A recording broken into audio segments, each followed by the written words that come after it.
Lord, we worship you. We give you praise. Blessed be the name of the Lord.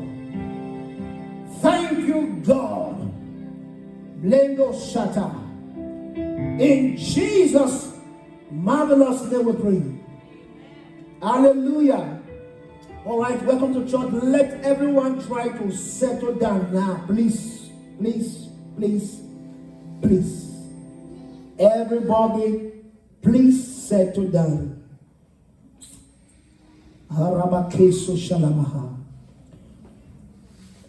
Let's do that very fast and settle down. It's time to hear God's word. We have to give honor to God's word. We have to give honor to God's word. Let everyone settle down quickly. It's time to hear God's word. The word of God deserves our reverence. All right, welcome to church.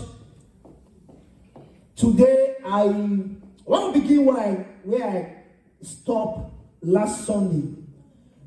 I'm talking on today. It will be the part 2 of the first fruits. It's First Fruit Sunday all through this month of January. All through the month of January, we're going to be observing the first fruit. Hallelujah. So get your first fruit ready. Because at the end of the service of this message, I'm going to pray for the first fruit. I'm going to be collecting the first fruit all through this Sunday. So get yours ready. If you have it, keep it in an envelope. Even if you are transfer and still get an envelope and write what you have transferred. Write my first fruit or my family first fruit. Because this January, we are going to be taking all the first fruit. It belongs to God. When you give God the first, the rest is what? Is established. The rest is blessed. I said that last Sunday. You can go listen again to the message. We have it on YouTube and we have it on Facebook. We are trying to reorganize all our social media platforms this year. We want to reorganize all the platforms because as the Lord will help us, we'll be planning on how to go live in every of our services on a very standard note. We have been test running, but we will soon get to the point where we'll be going live on all our social media platforms in a standard way. Because I don't want to do anything that is not standard. Praise God. All right, so for this morning, we are going to look at New Testament realities and relevance of the first fruit. New Testament realities and relevance of what? The first fruit. Just say the first fruit. Come on, say the first fruit is a New Testament practices. Come on, say it. So the first fruit is also a New Testament practice. So the first fruit is relevant. You're not talking church. So the first fruit is relevant. So the first fruit is also a New Testament practice. I want you to understand that two statements. That will form the basis of this message this morning. That will form the bedrock of this message. I want you to understand what? Those two statements. Take it to heart. Don't joke with it. Meditate upon those two statements I just made. That will just repeat together. And don't joke with it. I want you to understand, number one, that the first fruit is also a New Testament practice. The reason I said that is because one of the biggest arguments of the first fruit is that it is an Old Testament practice. In fact, basically, almost everything today is being argued to be Old Testament practice. And sometimes I imagine even believers are the ones that argue the most because of laziness and because they want an escape to disobedience. When a believer is looking for a way to disobey God, it counts everything as Old Testament practices. One of the ways to know a disobedient believer, a disobedient born again, is a born again that sees everything as a basis for argument as an Old Testament practices. When somebody starts arguing concerning every matters of scriptures as an Old Testament practices, and which is no longer relevant in the New Testament, that person's tension is faulty. The person has a faulty intention. You know, there are people that look for a way to escape anything. Are you in church?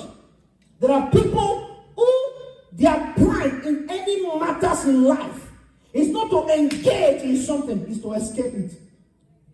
And when you are the type of person that always look for how to escape, you will definitely end up in a trap. Because the easy way to escape is to escape by obedience. You cannot successfully escape by disobedience. Anytime you attempt to escape by disobedience, you end up in a bigger trap. By disobedience, you escape from God and fall to the trap of the devil. By obedience, you escape the devil and fall in the hand of God. That means you are now being carried by God. Are you still here? Come on, say I'm here. Say glory. Come on, say glory. Listen now. So, disobedience make you escape God and become a victim of the devil. Say disobedient. Come on, church, stop to me. Say disobedient makes a man the devil's victim. Say obedient make a man God's victorious person. Come on, let's try again. Say disobedient makes a man the devil's victim. Obedient make a man a triumphant believer. So we triumph by obedience and we fall by disobedience. So when people want to disobey God, they find every manner of excuse not to practice what the Bible says. And I will tell you that this thing is an Old Testament practice. May I ask you a question? Who suspend your brain? What is wrong with you? Is the Old Testament not part of God, the Bible? Is the Old Testament not part of the Bible? Did God tell you that the Old Testament is no longer part of the Bible? Praise God.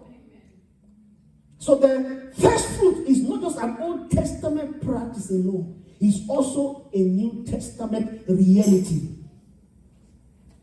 The first fruit is relevant not only yesterday, not only in the time of our ancestors. The first fruit is also relevant today. There are some things you cannot do without. There are some things you cannot take from Christianity. If it worked yesterday, it will work today, it will work what? Tomorrow. If the principle worked yesterday, the same principle will work today. The same principle will work tomorrow. That is one thing about principles. Principle works anytime, any day. Are you in church? The principle that you used to fly aeroplane, did it work yesterday and stop working today? Once a principle is established, it works. Are you in church, somebody? The principle that you used to drive the car, has it stopped working? Disobey the principle. And you see what happened next. And anytime you don't live your life by a working principle, your life will not work. You didn't hear what I said? Did you hear what I said? Did you hear what I said, church? Anytime you don't live your life by a working principle, your life will not work. If you want your life to work, you must live your life by God's working principle. Say God's working principle. Come on, say God's working principle. Say, I'm not going to escape it. And we engage it. Say, I'm going to engage God's working principle. Let's try it. Say, God's principle works. Let's try it again. God's principle works. I will not escape it. I will engage it. Don't escape God's principle, engage it. Engage it. There's blessing in obedience. There's blessing in obedience. There's nothing you do without in disobedience that is accepted by God. Anything done in disobedience does not have a blessing from God. It's only what you do in obedience that carries God's blessing. So get those two facts, very important. The first fruit is also a New Testament reality. Number two, the first fruit is also relevant in the present day. Hallelujah. I won't start with that.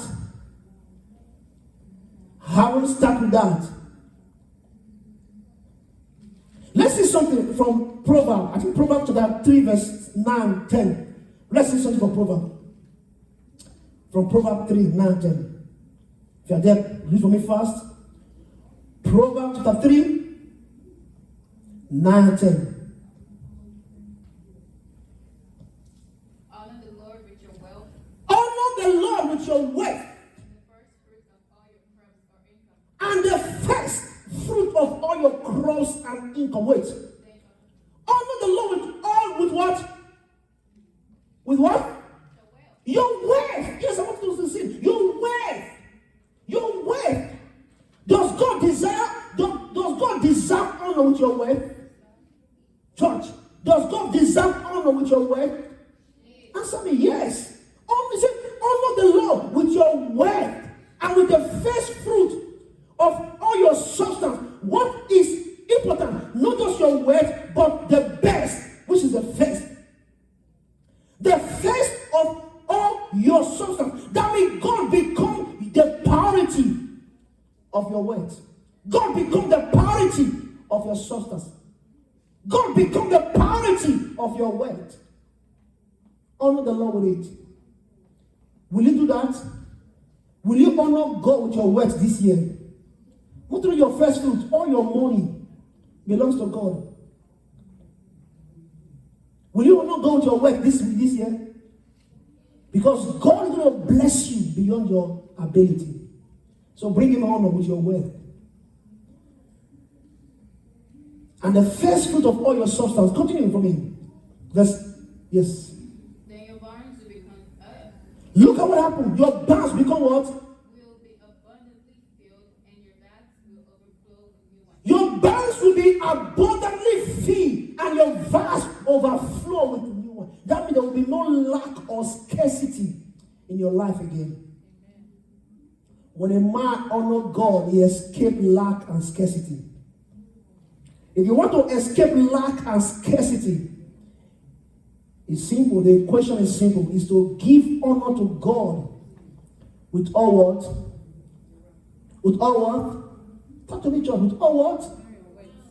Simple. If you want to escape lack, escape scarcity, escape limitation, escape discomfort, is to honor God with all of your substance. If God cannot have it, it shows that God is not Lord of your life. Do you know that money is one area in church that we are afraid to talk about? People are afraid to hear. And the Bible said that money is what? The least in the kingdom. He said if you are what? Unfaithful in what? In what? Bible student. If you are unfaithful in what? This little mammon, these little things, common things. If you are unfaithful with this mammon, he said, who shall commit to your hand the what? The true riches. That means money is not the true riches. Oh. Money is not the true riches. There's a true riches. He said, if you are unfaithful in these little things, this mammon, who shall commit to your hand the true riches? That means, child of God, have you ever taken thought that there is a true riches? The true riches is what the Bible records as the blessings of God. Money is not the true riches. Church, are you hearing me? The money is not the true riches. The blessings of God is the true riches. Don't ever forget. If you forget anything, don't forget what I just told you. Money is not the true riches. The blessings of God is the true. So the blessings of God is the true riches. He said the blessings of God make it what? You see it now. It's a true riches. He said make it rich. And then it what? Had there no sorrow to it. The blessings of God make rich. You see? Make rich. And added no. Money does not make you rich. It is the blessings of God that make you rich.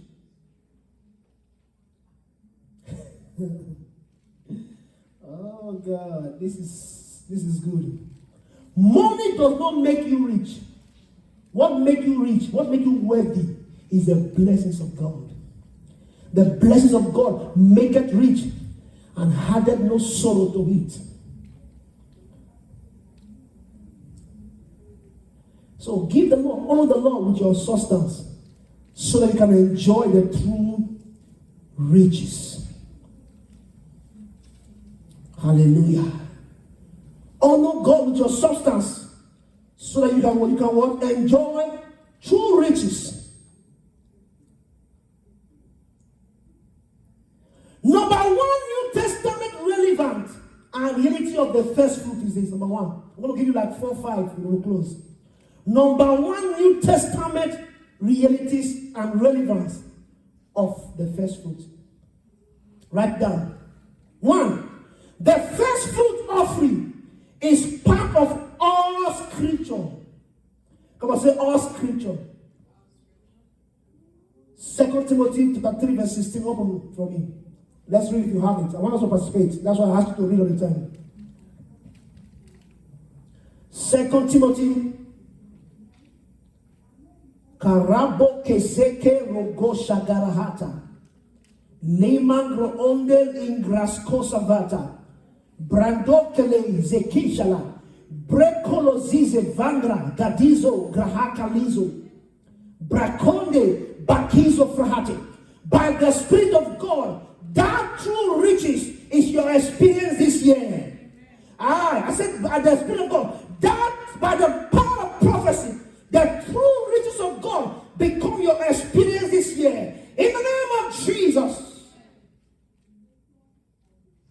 you will experience abundance. You will experience comfort. You will experience peace. There will be no crisis around you this year. In the name of Jesus. Hallelujah.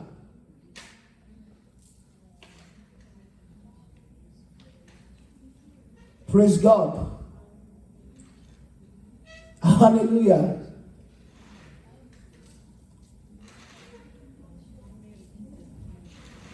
Give me your attention, please. I know we're having some issue over there, but you can use it, but don't touch it here. Just use and leave it. We'll figure it out by the end of the service. Because there's nothing you can do right now. So I don't want to have some accident in this place. Praise God. Amen. Now what we're trying to figure out some things in this church is our new venue. Amen. So number one, the first fruit offering is part of all scripture. 2 Timothy 3 verse 16. Read for me. All scripture. Say all scripture. Including the Old and the New Testament. Say all scripture. It's given by what? Okay? Is given by God's inspiration. It is profitable. Say, all scripture is profitable. Genesis is profitable. Revelation is profitable. All scripture is profitable for doctrine. Go ahead. For reproof, for correction. And for instruction, what? In righteousness. It's okay. So, you are to be instructed in righteousness. What I am doing right now is giving you what? Biblical instruction in righteousness. Righteousness is a practice, not a status only. Are you in church? Don't say you are, I'm righteous, I'm born again. Practice righteousness. Practice what? Righteousness is also a practice. It's not a badge you carry as a status. It is your nature and your practice.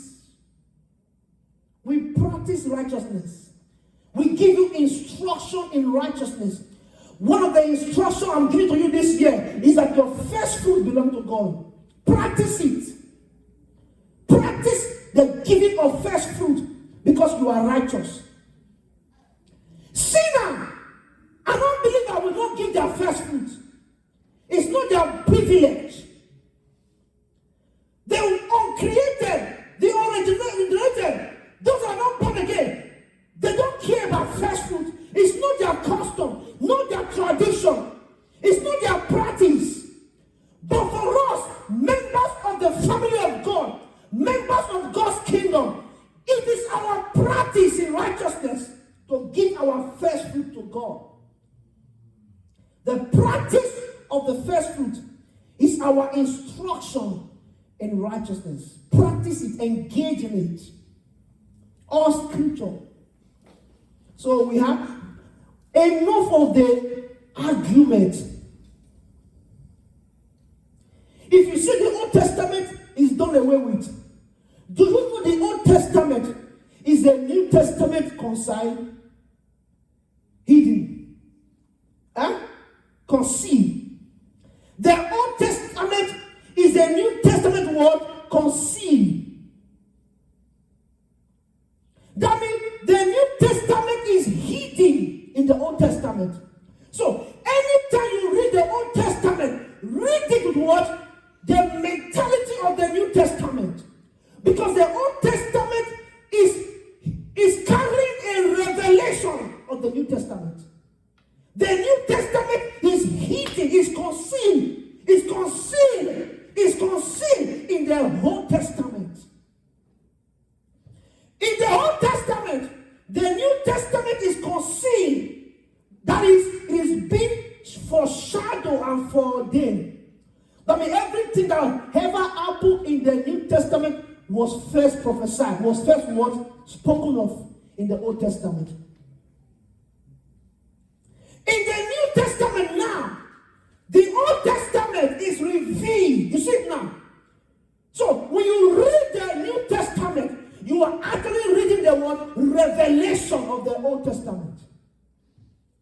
The Old Testament hid it. The New Testament revealed it. Isn't that beautiful? You see how it works? The Old Testament, the reason why it is old, because he hides the thing. And when the New Testament came, he said, no, don't keep hiding this thing.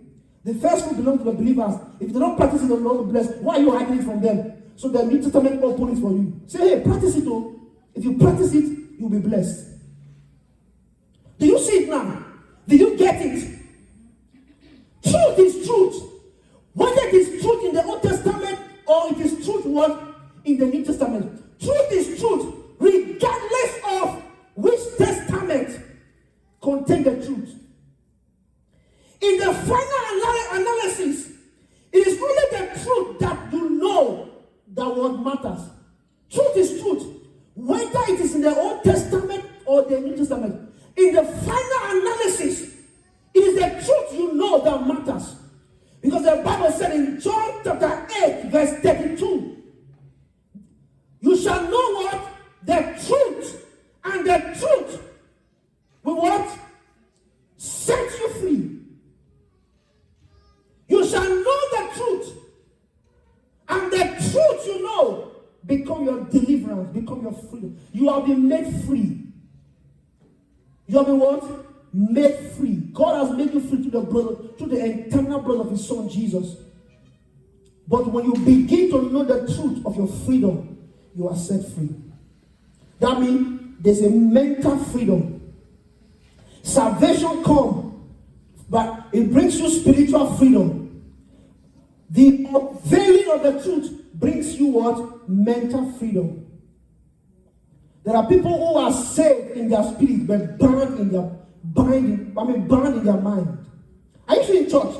There are people who are born again in their spirit. They are saved in their spirit, but they are bound, they are in chains in their mind. So you need the truth of God's word to break the chains of the mind. You know, the most difficult part of a man to change is his mind. I can give you clothes today. I can take you out for shopping after service. Who's listening for that? I can take you out for shopping after service. You will buy the clothes and all of that. But I cannot make you still love me if in your heart you don't love me. Are you with me? Am I right? You can take my shopping card and do all the shopping and still go home and say, I don't like that pastor. Am I right? Just try harder. I should try harder. Keep buying more to gain your love. That is an insincere love, Jennifer. Praise God. Do you know there are people you have helped, yet they are your most greatest enemy? Are you in church? There are people you love, you have helped them, you have tried to win their love, yet they are your most greatest adversary. The more you help them, the more what? Oh, just listen to me, please, focus. The more you love them, the more they hate you. For no just reason. I told somebody reported me to one of my friends some weeks ago, just last weekend, that he asked me for something I didn't give to him. And I told my friend, I said, when I gave him money for his wedding, did he tell you about it? He said, no. He said, really? Okay. When I bought him clothes and shoes for his wedding, did he tell you about it? He said, oh, really? He said, no. When I sent him money of recent, just a few months ago, did he tell you about it? He said, oh, no. I screenshot the page of everything I sent to him. He said, wow. So he asked for this thing. I said, I want to use it. It's my own property. I want to use it. Don't I have right over my own stuff? You ask me for what belongs to me. I said, I want to use it. Now you go ahead and say, upon all that you have been doing for me, I don't even love you. I'm telling you the cases of how people behave. Parasites. They want to eat everything about your life. Parasites. They will never tell people what you have done for them. The day you don't do one thing, they'll talk about it. Those kind of people, there's nothing you can do to please them. Nothing. Run from them, run from them. If you have anybody around you this year that always quarrel with you, always have a face with you, run. For God's sake, it is someone that loves you that will correct you. It's someone that loves you that will quarrel with you. If you have someone quarreling with you for saying, hey, change, appreciate it. Not everybody that has someone that quarrel with them. Are you getting me? There are some people that doesn't have who advise them at all. Some of us, if they advise us small, it's our offense. They don't advise some of us. If they advise us, hey, why should you ever talk to me about it?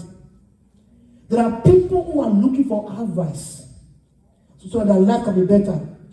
But there are some of us, they just advise us small. Pain, offense. In your word, nobody should talk to you. In your word. In your own word, nobody should quarrel with you. Those people are dangerous people. They will never remember the good you do for them yesterday. The day you talk to them small, to change, to say that pastor.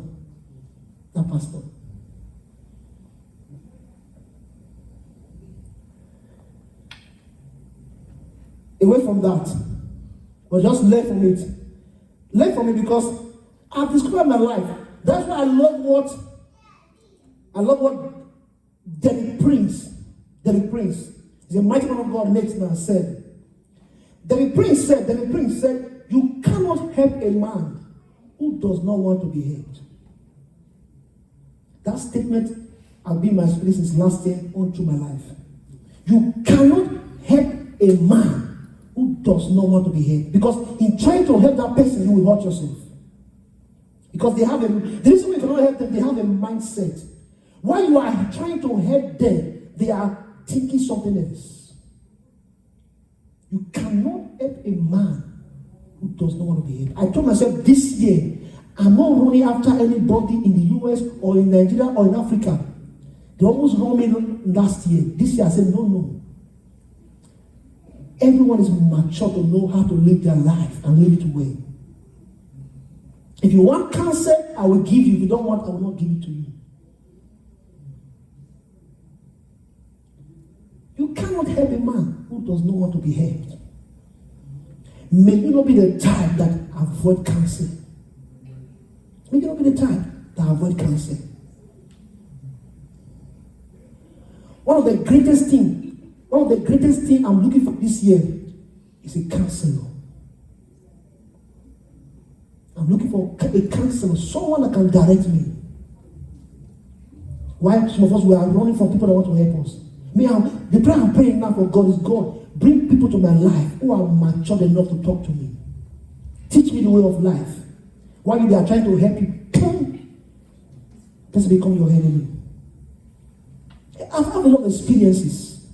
When I was done, when I screenshot everything to the guy, I said, oh, that's okay. That's how life is.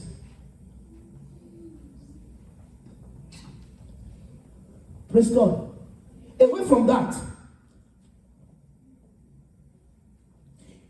all scripture is for our practice. Practice what is in the scripture. All scripture is for our practice.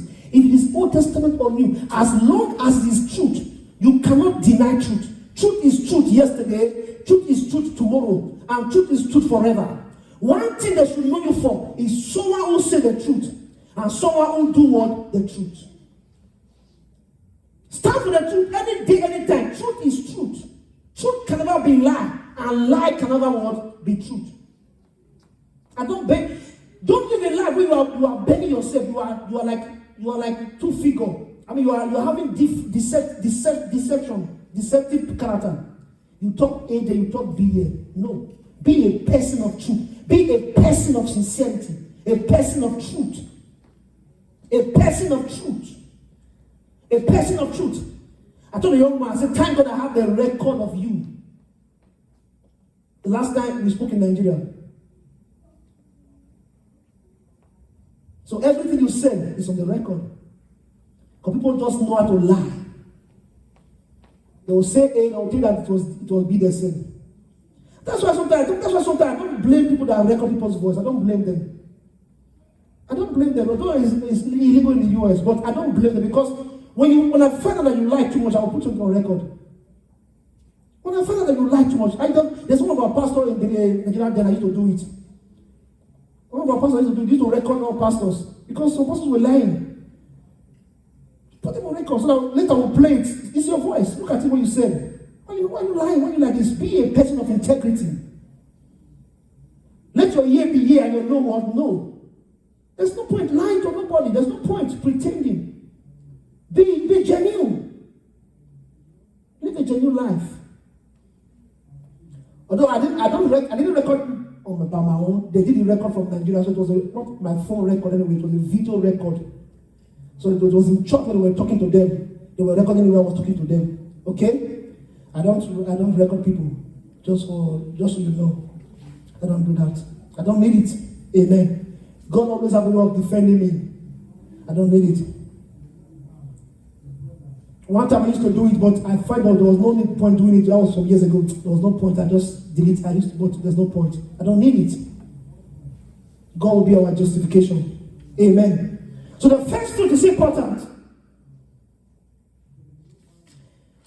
Somehow a little bit I have moved from that, the first fruit, because I need to talk to digress, but that is a very important lecture I'm giving to you. The first fruit is important. It's not just an Old Testament practice, it's a New Testament reality. Hallelujah. Praise God. Number two. The three festival of the first fruit offering, and the first fruit offering itself has a deep spiritual meaning. You know, in the Jewish religion, they have three festivals that signify the first fruit. You know, I told you before that the first fruit is not only in January. Amen. In fact, the first fruit of the Jewish calendar is sometime around March or April. Easter. Okay? That's actually when they do the first fruit. They call it the Omer offering. The Omer offering. The Omer offering is a first fruit offering from the barley harvest. They don't know barley harvest, which took place every year on the Jewish calendar on the 16th day of Nisan. The 16th day of Nisan is somewhere around March and April. That's what they do there. 16. You know that Jewish calendar is different from our calendar.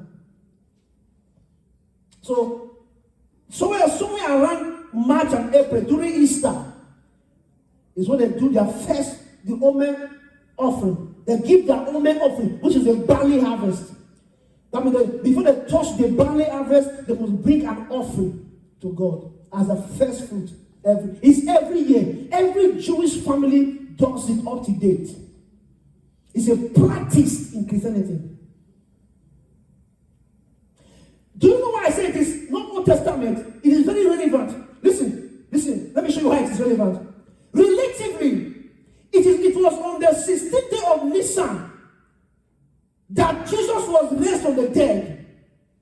The same day they gave their first fruit. That was the same day that Jesus rose from the dead. If you see it now, 16th of Nisan, between March and April, is your first fruit. That same period was when Jesus rose from the dead. That means when you give your first fruit, you are participating in the resurrection of Jesus. Look at scripture. Look at 1 Corinthians 15 verse 20. Read for me quickly. I want to read from the New Living Translation, but you can find other translation for me. 1 Corinthians 15 verse 20. I just love it there. 1 Corinthians 15, 20. 15 verse 20. La kroho sataha. Mambo. But in fact, Christ has been raised from the dead. He is the first of a great harvest of all who has died. You see it now? Are you in 1 Corinthians 15, 20? He said, but in fact, Christ has raised from the dead. He is the first of a great harvest of all who have what? Died. That means if Jesus has no reason, there is no guarantee, no assurance that he will rise. The reason why we believe in the resurrection is because Jesus rose from the dead. The reason why we believe that on the last day, that great day, when the trumpet sound, the reason we believe that you will rise from the grave, if you are no longer alive, because there are some of us that will not see death till Jesus come. Are you seeing church? There are some of us here that will not see death until Jesus come.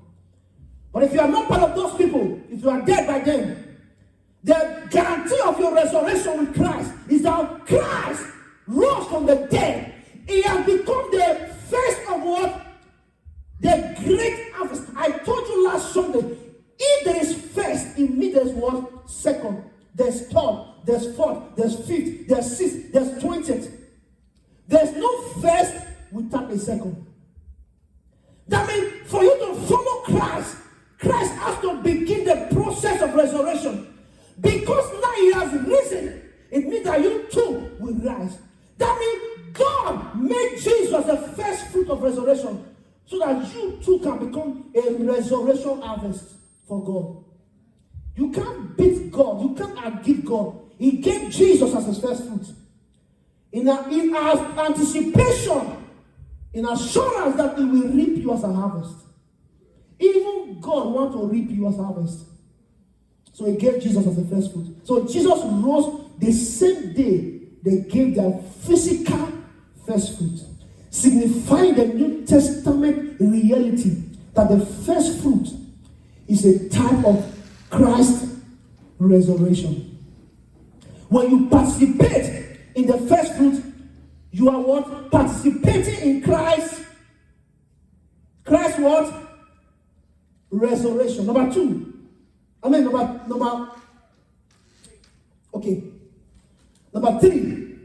be the last one for today. Number three. The first fruit offering teaches timeless principles of both giving and receiving. The first fruit offering teaches a timeless principle of giving and what? And receiving. That cross all covenants and can be applied in any dispensation. Giving in the Old Testament is giving. Giving in the New Testament is what? Is giving. Giving is giving any day, any time. Whether you give in the Old Testament or you give in the New Testament, the giver is blessed.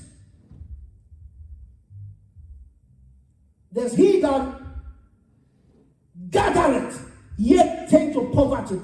There's he that scatter, and yet what? Increase. If you give today, you'll be blessed. Give tomorrow, you'll be blessed. A giver is a blessed person.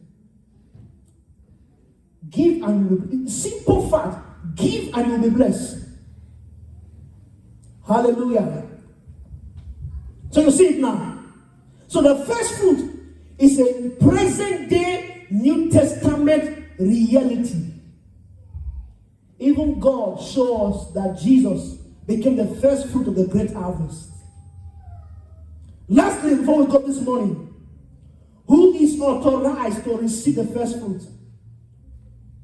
Leviticus 23 verse 10, we'll close with this. Ezekiel 44 verse 30. Read for me if you have it. Who is authorized to receive the first fruit? Who is authorized? Who? Not, you don't give your first fruit to just anybody, anywhere. No. Say, Pastor, I'm going to give my first fruit. No. You don't give it anyhow.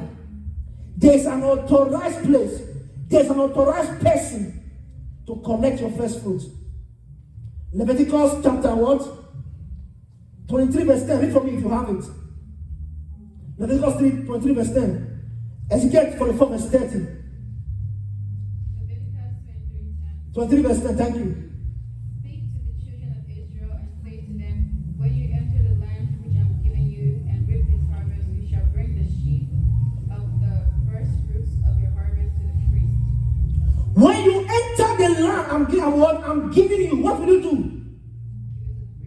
You will bring your first fruit of the harvest and what? Give it to who? The priest. Who is the priest? The priest is a type of the pastor.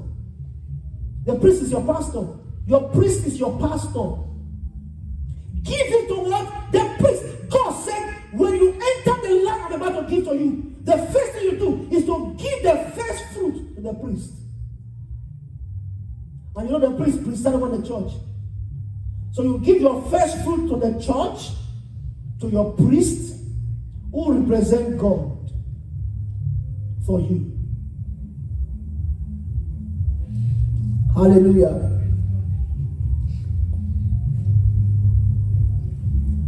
Ecclesiastes chapter 44 verse 30. Let's close with that. Ecclesiastes 44 verse 30.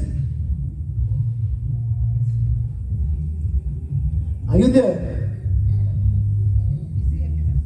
Sorry, Ezekiel 44 verse 30. Sorry. Ezekiel 44 verse 30. And the first of all the first fruits of all things and every oblation and of every sort of your oblation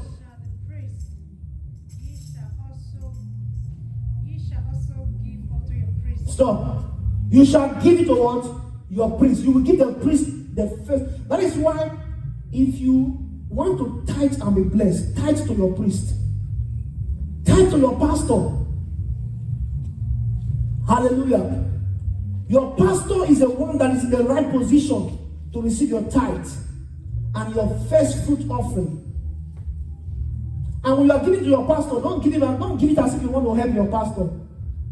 You are giving the first fruit to be part of God's kingdom on earth, the expansion of God's kingdom, and as part of what? You're obedient to God. In the Hebrew, the first fruit is called Bikurim. Bikkurim.